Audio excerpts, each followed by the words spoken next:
नमस्कार काकाजी. नमस्ते. काकाजी आपला परिचय देजा. राजेंद्र रामदास देवाडकर. जी. आणि गाव, गाव गणेशपूर खुर्द, तालुका, तालुका जिल्हा जिल्हा. यवतमाळ. तुम्ही जम्बो हे व्हेरायटीची किती पॅकेट लागवड केलेली आहे? 7 पाकिट लावले. याच्या आधी कुठून ऐकलं होतं?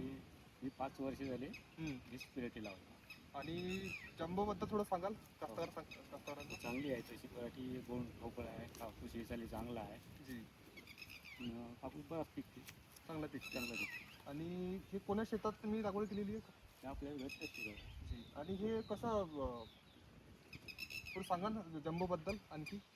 आणखी काय सांगणार. नाही म्हणजे ही जी तुमची जी शेती आहे हो, ते आता एवढे चिबड आहे. चिबड असून सुद्धा पण इथे पण तरी पण झाड जे आहे बिलकुल स्वस्त आहे. म्हणजे पाणी वाहत आहे, हो, कंटिन्यू पाणी वाहत आहे, तरी पण झाड जे आहे ते बिलकुल स्वस्त आहे. हो, हो. आणि अशा कंडिशनमध्ये जे विपरीत स्थितीमध्ये पण जम्बो जे आहे ते चांगलं उत्पन्न देते. आणि वारांसार असो किंवा चिबडी जमीन असो, रफ अँड टफ व्हेरायटी म्हणजे जम्बो व्हेरायटी आहे. तर शेतकरी बंधूंनो, तुम्ही पण जम्बो ह्या व्हेरायटीचं लागवड अगदी करा आणि भरघोस उत्पन्न घ्या.